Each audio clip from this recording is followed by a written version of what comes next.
Bon, bonjour à tous. Bonjour chers intellectuels. Bon, aujourd'hui pas top, un peu malade. C'est pas grave. Bon, on va parler un peu de psychologie. Enfin, pas des cours, hein. Les cours, c'est bon. On va pas parler des cours de psychologie, on va pas parler de chapitres. On va parler des séances, justement, de psychologie. Je vais vous parler un peu de mon expérience. Ça va parler un peu, on va rejoindre un peu les cours de psychologie aussi. Je vais vous expliquer pourquoi. Donc, et pour certaines raisons, professionnelles, personnelles, amoureuses ou autres, on a tous dans notre vie besoin en fait d'une personne extérieure qui va en fait débloquer les nœuds qu'il y a au fond de nous-mêmes en fait, qu'on n'arrive pas, ou les émotions qu'on n'arrive pas à faire émerger. Et cette personne, c'est son travail, c'est ou une psychologue, ou une psychothérapeute, ou un traumaticien, quelque chose comme ça. Alors la séance de psychologie, j'aime beaucoup, parce que moi je les prends comme des cours. Je vais vous expliquer pourquoi. Ceci est un compas. Ouais. On parlera du compas, en fait, il a une symbolique. Je prends comme des cours parce qu'en fait... j'écoute la psychologue parler, donc en fait on aborde un sujet. Alors c'est où les personnes toxiques, c'est où le deuil, ça peut être... chaque séance il y a un sujet en fait. Et en fait le sujet je le découvre sur sur la problématique que j'ai en fait. Comment on pourrait exprimer ça? Oui, par exemple vous allez creuser un trou. Vous allez creuser un trou pour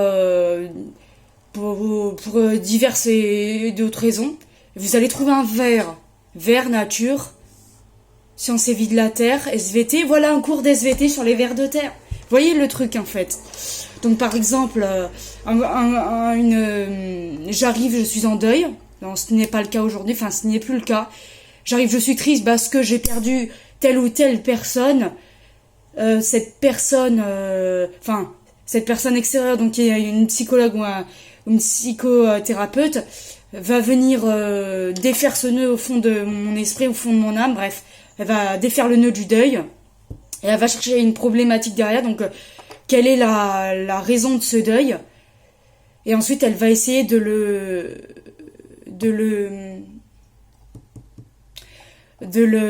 guérir. Je pense pas que le deuil soit une pathologie, moi j'appellerais plutôt ça une expérience de vie. J'ai eu un cours là-dessus, voilà, pourquoi. Bon, je vais vous parler rapidement des 4 étapes du deuil. La tristesse, donc ce qui produit, ce qui vient des émotions, c'est normal, hein. C'est un lien. La colère, parce qu'en fait on est dans le déni, dans la refus de la situation. Par exemple, je pense à cette personne... qui a perdu en fait il y a quelques années sa maman. En fait, il y croyait pas. Il y croyait pas, il voulait pas y croire parce que pour lui c'était pas possible que cette femme qui était sa mère fasse un acte comme le suicide, qui était un acte pour lui qui était un acte impardonnable. Sa mère étant catholique croyante, lui il pensait pas qu'elle était capable de faire ça. Justement. Un catho veut pas dire forcément sain et parfait. On peut être catho malheureusement et commettre des actes irréversibles. Donc lui il y croyait pas. Lui en fait il croyait pas à cette mort là, il voulait pas y croire, il était dans le déni, dans le refus de la situation.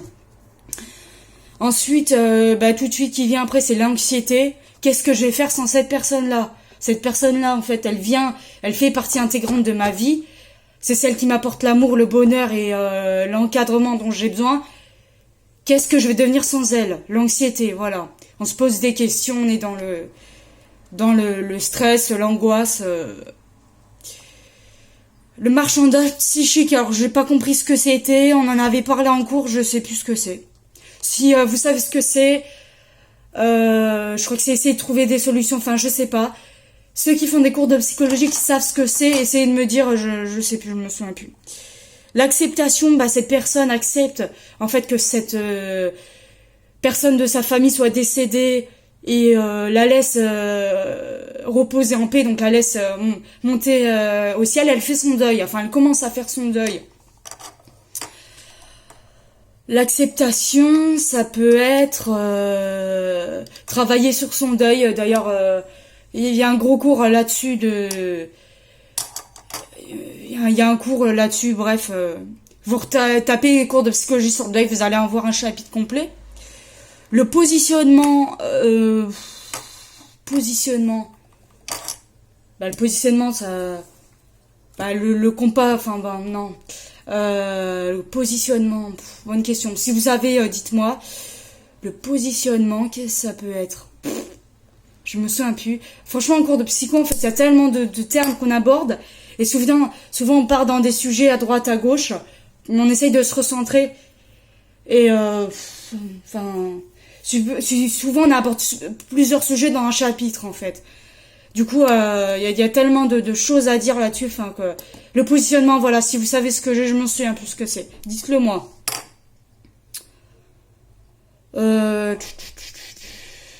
On a parlé des borderline, on en parlera dans un autre chapitre.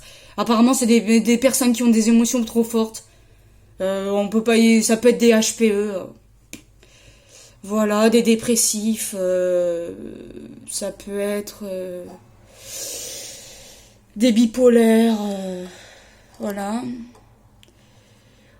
Donc moi, moi, ce que je relierais à l'anxiété serait le manque maternel de la mère, notamment qui se fait ressentir le soir.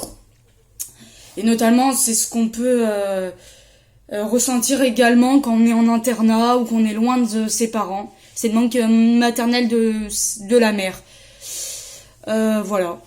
Donc, on va fermer ce chapitre sur le deuil. Et donc, je vais vous parler en fait des chapitres en général. Les chapitres que vous pouvez ou les sujets, on va parler de sujets, que vous pouvez aborder avec votre psychologue ou votre psychothérapeute. Ça peut être, par exemple, vous avez une personne toxique dans votre famille, que vous aimez, vous ne la changerez pas, malheureusement. Vous essayez de vous entendre un peu mieux, vous essayez d'avoir peut-être des relations moins conflictuelles. C'est ce dont vous avez besoin de parler avec votre psy. Justement, elle va défaire ce nœud-là et en fait, elle va essayer Oui, c'est quelque part un nœud qu'on défait. C'est comme si quand vous coiffez le matin, vous avez des nœuds, vous essayez de mettre du démêlant et un coup de peigne pour vous démêler. Là, c'est exactement la même chose chez les psychologues. Moi, je pense que notre vie, en fait, elle est un rond. On va prendre ça comme exemple. Notre vie, en fait, j'ai l'impression, je la vois comme un cercle, en fait. Le cercle de la vie. Un cercle vicieux, voilà. Voilà. Ça va être notre vie, tout ce cercle. Et ça va être les différentes étapes. Qu'elles soient heureuses ou moins heureuses. Différentes étapes de notre vie. Je parlerai plutôt d'expériences par lesquelles on peut passer. Ça peut être la tristesse, la colère, ça peut se traduire par des émotions, par des souvenirs, des traumatismes. J'aimerais parler avec vous, si j'aborde pas le sujet maintenant, je connais pas le sujet, je l'ai pas étudié, des TST, les troubles... les stress post-traumatiques. Stress post... ou TST ou TPS, bref.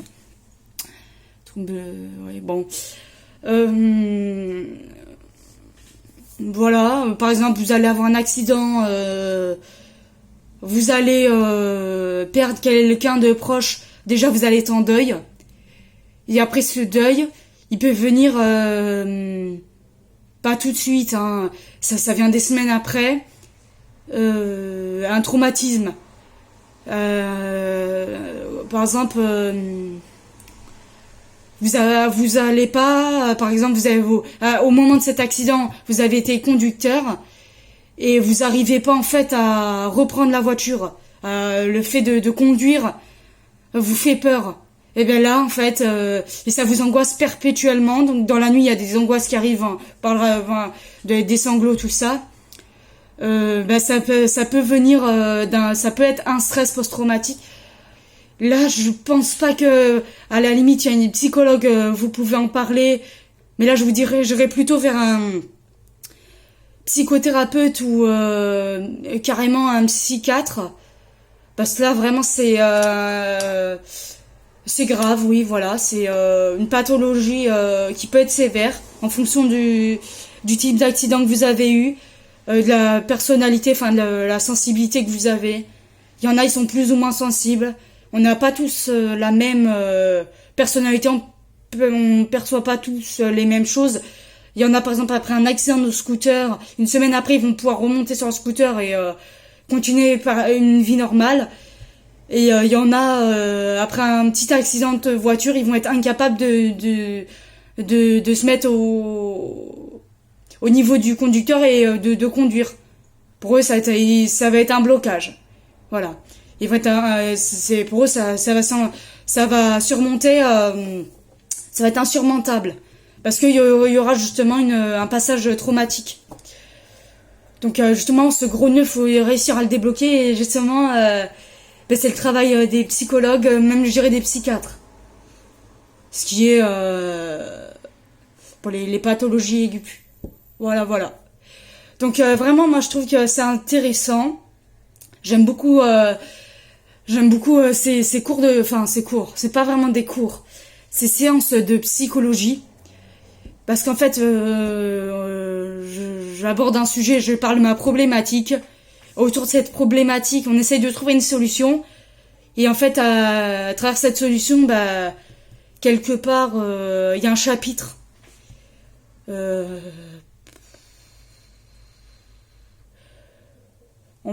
Par exemple, je sais pas, ça peut être les pervers narcissiques, ça peut être les conflits familiaux, ça peut être le deuil, ça peut être quoi encore en psychologie. Ça peut être sur le sommeil, ça peut être sur l'anxiété. Il y a plein de sujets. Freud, tout ça, enfin bref, plein de sujets intéressants. Et en fait, si vous avez l'occasion, quand vous sortez de votre séance de psycho, vous vous dites, en fait, ça m'a apporté du bien. Et en fait, on a parlé de tel sujet. Je vais aller voir sur Internet le chapitre qui parle de tel sujet et je vais essayer de le lire pour voir si je comprends. Et à travers, en fait, la compréhension de ce sujet, en lisant justement ce sujet, quelle solution je peux apporter, si je peux en apporter. Et du coup, c'est ça qui m'intéresse. Moi, c'est ça que j'aime beaucoup. Parce que souvent, c'est un peu vaste, en fait. Le deuil, on va prendre par exemple le sujet du deuil. Hein. Y a différents types de deuil, différentes périodes. Le deuil normal, deuil pathologique, deuil aigu, enfin il y a deuil compliqué, pardon. Il y a c'est pas simple hein, en fait. Je pense que c'est un chapitre qu'il faut aborder en plusieurs séances. Hein. Et même en parlant, par exemple, on va parler des personnes narcissiques. Je maîtrise pas le chapitre, mais j'imagine qu'il y a différentes personnes, différents types de pervers narcissiques, il n'y en a pas qu'un seul. Et pour apprendre à les reconnaître, pouvoir réussir à les aborder, pouvoir, par exemple, éviter qu'elles nous intoxiquent. On parlera d'intoxication. Justement, je pense qu'en fait, les maladies physiques ou les douleurs proviennent en fait d'une problématique psychologique. Par exemple, on va ressentir par exemple une douleur au ventre avant de conduire un tracteur. Ça peut venir d'une problématique psychologique, due à un accident, par exemple. Je dis ça, je dis rien. Voilà. Une douleur à la tête. Bah, ça peut être ou parce que vous vous êtes torché la veille, ou parce que vous êtes resté trop vers sur les écrans, ou, ou parce qu'il y a un truc qui vous prend la tête.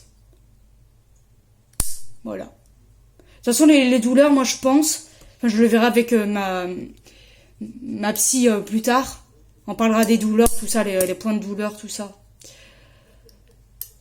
Ça vient en fait, je suis sûre, hein, les douleurs, ça vient d'une problématique psychologique.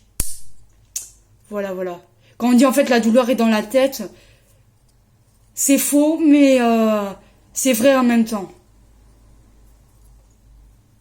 Par exemple, vous courez, vous avez un point de côté, bon, la douleur, elle est réelle, vous la sentez. C'est parce qu'en fait, vous respirez pas correctement quand vous courez. Donc là, c'est une douleur physique. Elle est bel et bien réelle. Vous êtes angoissé parce qu'il y a un souci familial à cause d'une personne toxique dans votre famille. Vous ne savez pas faire face à cette situation.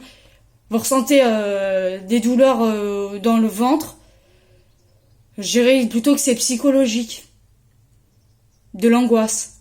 Je dis pas que la douleur n'est pas réelle, qu'on la sent pas. Hein. C'est une fausse douleur. La douleur, on la sent bien, mais elle vient pour moi d'une situation psychologique. Voilà. Dans l'angoisse. Voilà. Bah, l'angoisse, ça peut se traduire par des maux de ventre, hein, des maux de tête,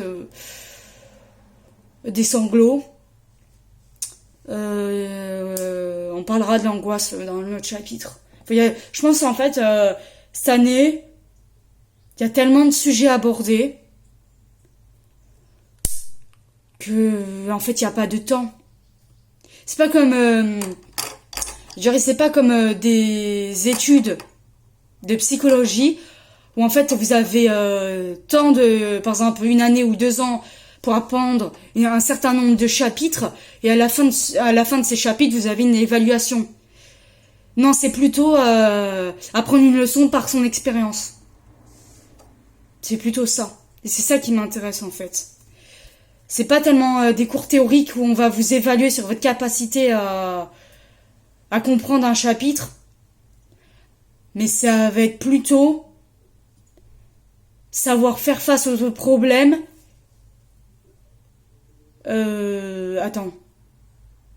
Oui, savoir faire face savoir faire face aux problématiques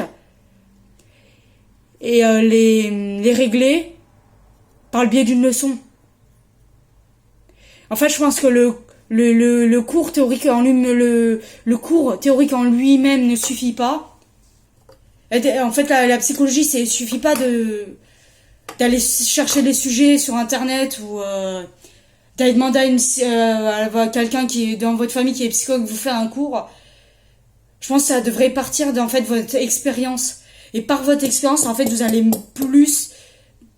avoir plus de facilité à comprendre le sujet.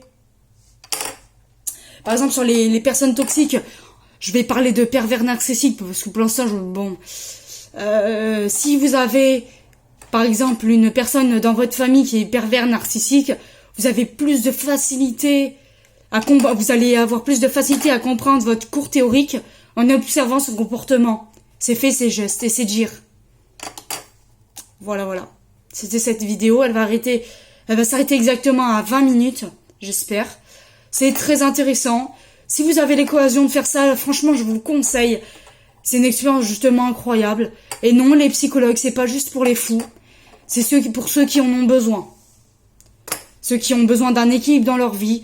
Pour ceux qui ont besoin de comprendre certaines choses, de défaire certains nœuds. Et c'est très intéressant parce qu'on apprend beaucoup. Moi, j'apprends beaucoup plus en psychologie qu'un cours théorique de maths. Par exemple, je préfère un cours de psychologie avec une psychologue où elle va se baser sur mon vécu et elle aussi, elle apprendra des choses.